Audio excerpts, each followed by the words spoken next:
Welcome to the Wild Sacred Journey podcast. I'm your host, Kate Powell. In a world where humans who feel vibrant, whole, and fully alive seem to be increasingly rare, where burnout and brokenness seem to be increasingly the norm, both in individuals and our larger ecosystems, it seems worth exploring how did we get here? And more importantly, what perspectives or what cultural practices or what spiritual, ancestral, or animist wisdom processes might help us stay true to the spark and rhythm of our aliveness on this wild, heartbreaking, but ultimately rare and precious life. Thank you for being here. May these conversations help us to stay human in the face of dehumanizing forces. May they nourish our wild, tender hearts, and may they plant seeds which flourish into a more regenerative and vibrant future.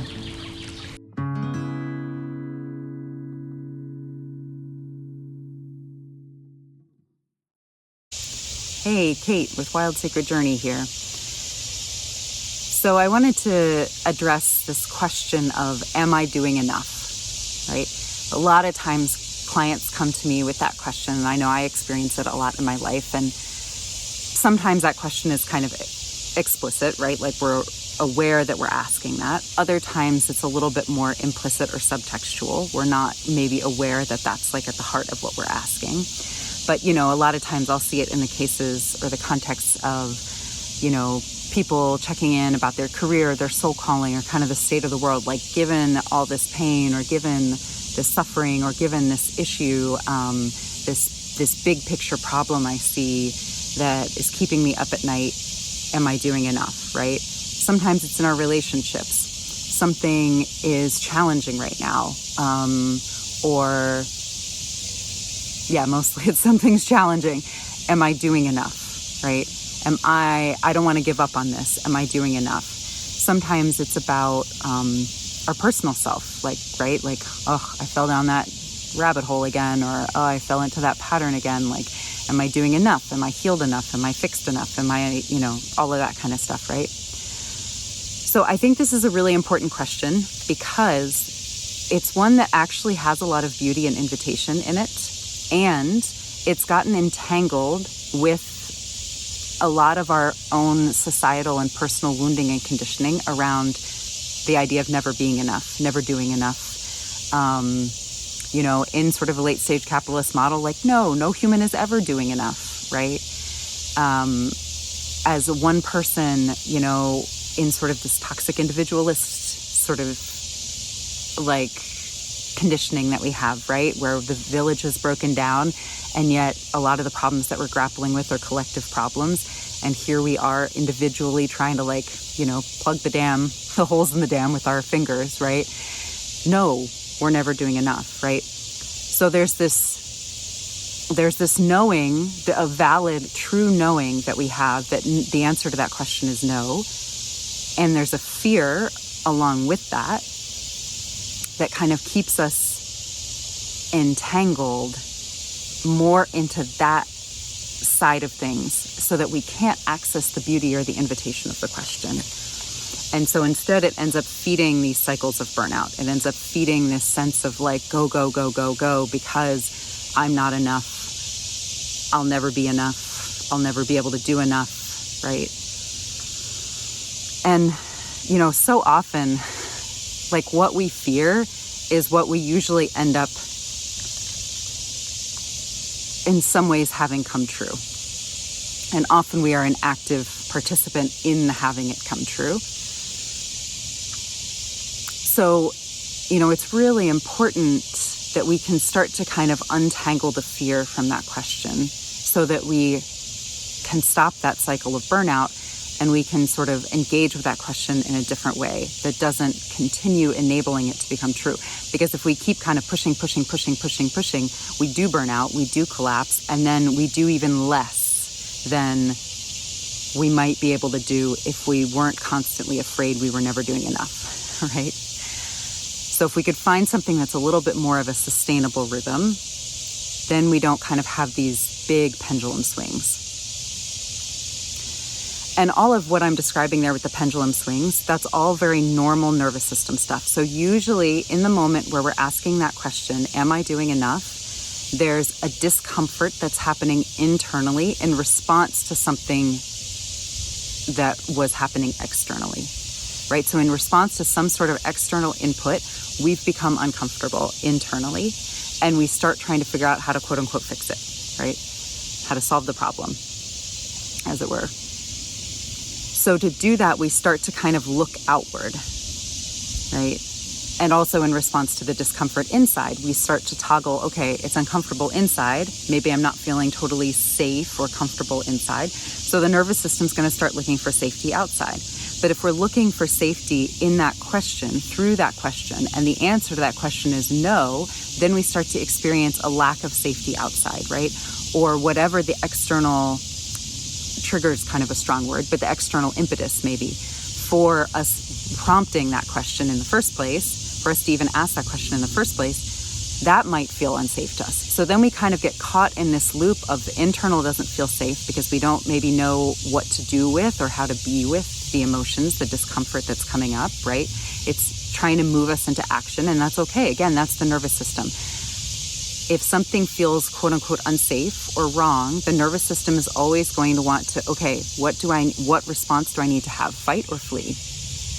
Or fawn, fit in, collapse, right? So those are all under threat. So if we feel like we can't affect change, if we feel like we can't resolve or find some sense of safety within the situation, then we do end up in this sort of forced or incomplete kind of freeze, collapse, forget it, I'll stop trying, right?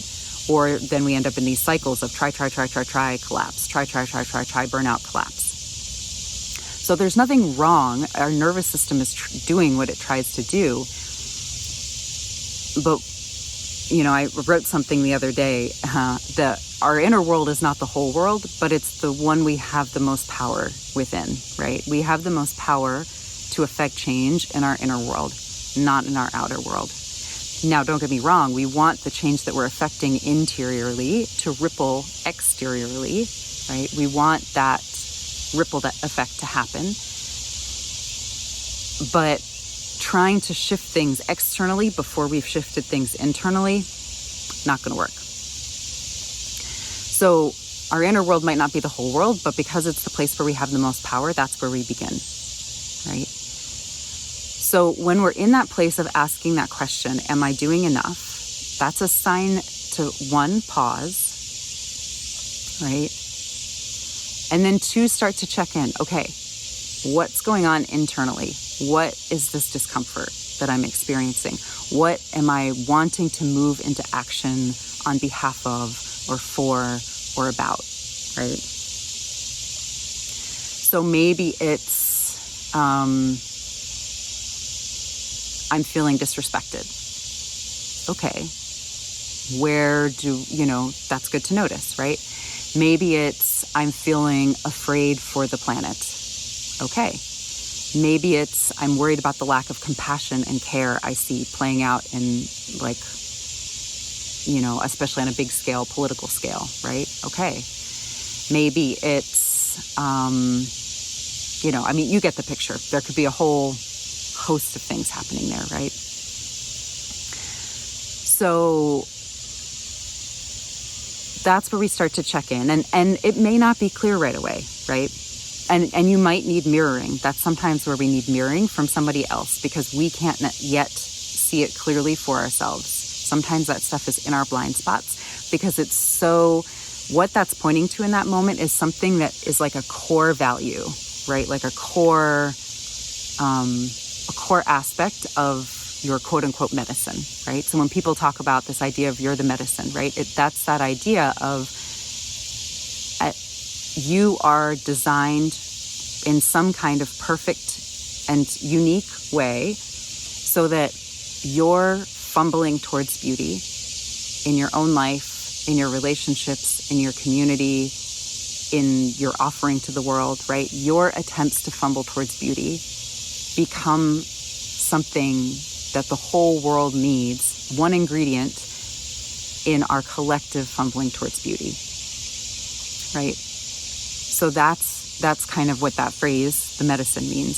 So there's something, whatever it is that's prompting that discomfort within you, there's something in that that's pointing you towards one of those core values or one of those core pieces of your medicine, right?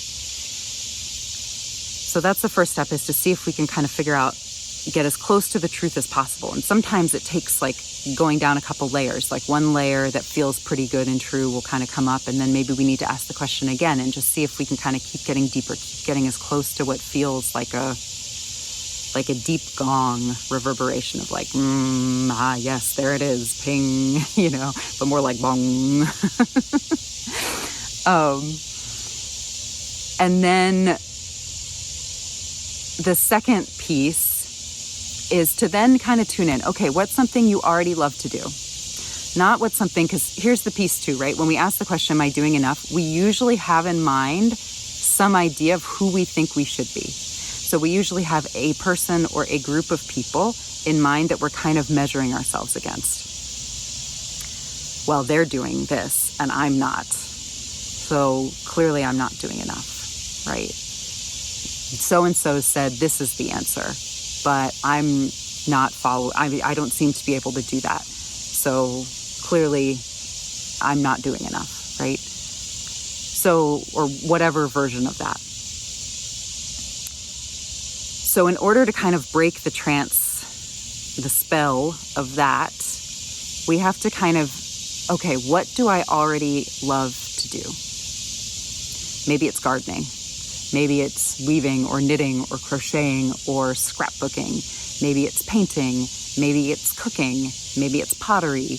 Maybe it's reading up on law and policy and studying that and thinking about that. Maybe it's protesting or lobbying or putting your body on the line in some way or using your voice in some way. Maybe it's singing. Maybe it's moving your body in some way, working out or yoga or, dance. Maybe it's poetry and writing. Maybe it's sitting in meditation or some other sort of spiritual practice or ritual, So maybe it's something else entirely, stamp collecting, building models, whatever it could be, right? There could be a whole range of things. There's no one way, because again, the things that we love are also part of our medicine. So the question is, what is something that you already love? And it's good if it cannot be something that you have also turned into a job in some way, right? I mean, that's great if you're doing what you love for work, but once we start to sort of enmesh what we love in some way or anything, but once something we love becomes enmeshed with our sense of stability and security, right? Our income, our ability to have housing, food, clothing, like our basic needs, right?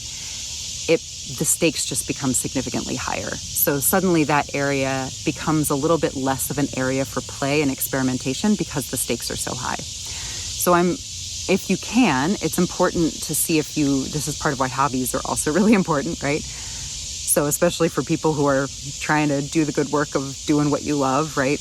Nothing wrong with that. But the piece that they don't tell you about when everybody's glorifying that is that you also still need hobbies and you still need some kind of life that you love outside of the work that you love. So find something you already love to do, preferably not something that's enmeshed with necessary income for you. Maybe it's working with kids. Maybe it's playing with animals, right? Whatever it is, storytelling, reading, and see if you can start to then ask yourself, okay, that first piece, what's the thing I'm seeing that's upsetting me? What's the prompt for my discomfort? And then what's something I already love to do? And how can I start to explore that dynamic that's making me uncomfortable within this place of play, within this thing that I already love? So if I'm concerned that the world seems increasingly violent and lacking in compassion, okay, there's probably some of that in me. I have internalized that somewhere and in some way. So as I'm gardening, as I'm cooking, as I'm playing with kids or working with animals, as I'm building models, as, whatever it is, how can I start to explore where might violence or power over dynamics or domination or pushing and aggression, right? Where might that dynamic be presenting itself? And even if it's like, sometimes it's like, man, I am really hard on myself if I mess up, right? Or man, when my dog gets kind of like cheeky and playful, like I just yell at them and expect them to behave themselves better, right? And I try to exert my will on them. Or maybe it's like, man, on my run, my body is like telling me it's had enough, and I just keep pushing, right? Whatever it is, those are just, some examples. If I'm gardening, like where am I like enacting violence, right? Where am I exerting my will rather than maybe collaborating or co-creating, right? So that's the other piece of this, is not only what's making me uncomfortable, but also what do I find myself wanting to see instead? Where can I bring more? So if it's the violence or the aggression, where can I bring more compassion to myself and to whatever else I'm engaging with? Because in the animist perspective, everything has a certain level of consciousness. The plants that we're planting, if we're gardening, the soil and water and pot and the creative energy that we're engaging with if we're working with ceramics, right? If we're building models, the materials that we're using to build the models. If we're playing with kids or pets, or animals, like certainly they all have a consciousness. So then we get curious, where could I be bringing more compassion? And where might I notice where I'm not bringing so much compassion? So we start in the places where it feels easier, where it's lower stakes, where it's more playful than in like our closest relationships, where it feels a little higher stakes, or our work dynamics, where it feels a little higher stakes. But it might be worth bringing that question to those places as well, right? So, or if it's like I'm worried that the climate's collapsing and we're extracting and exploiting the environment and we're not acting like we belong within it, right? Okay, well then where am I being entitled, extractive, exploitative in my relationships with myself, my body, my own energy, my own like inner resourcing, in my spiritual practices? Where do I just assume that spiritual energy, God, whatever we want to call it, is something I can just make demands of rather than something I have to be in relationship with, right? You get the picture. I could, there's plenty more examples out there, right? But so this question of like, where am I maybe participating in these types of dynamics in the things I already love to do? So then it's not this big out there question. It's not this sense of like, I have to be different than I am in order to be working towards the kind of world I want to live in, the kind of world I want to see, the kinds of relationships I want to have. It's how can I best embody my values right here, right now, in the things I love, in the sphere of influence I already have in my internal world, right? Because that's always where we'll be the most powerful. And that's where we practice. And that's where we start to get better and better and better. And that's where then that idea of we become the medicine. That's where then we can start to do our own level of enoughness. And that, that will always change. It should. And that's what growth is, right? So it's not about some static bar either. It's about my enoughness right now, and then my enoughness right now, and then my enoughness right now.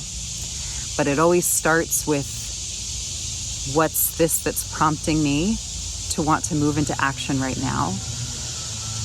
And then what's the thing I would like to see in place of the thing that's bothering me?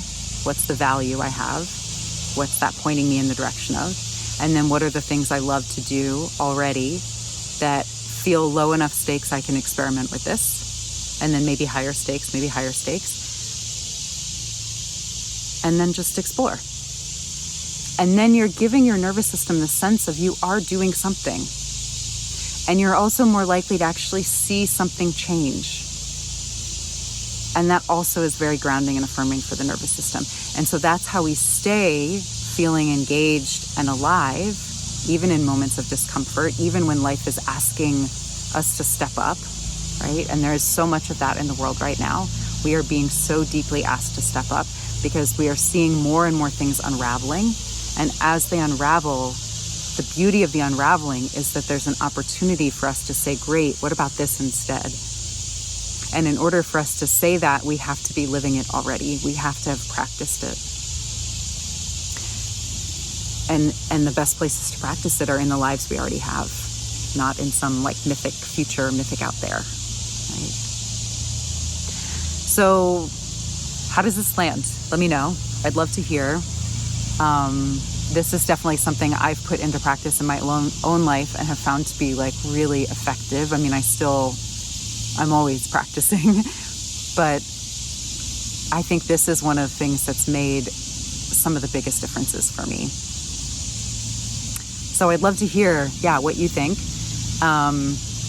If this really speaks to you and it also feels a little overwhelming right now and you feel like you might need or want some support, I do have some availability for one-on-one, so that's something you could reach out. You can find my email in the show notes. And otherwise, let me know how it goes. And if you know somebody else who's grappling with this question of like, am I doing enough, and kind of is feeling paralyzed by it, maybe share this with them, and see if it helps. That's my hope. So thanks, and I'll see you next time.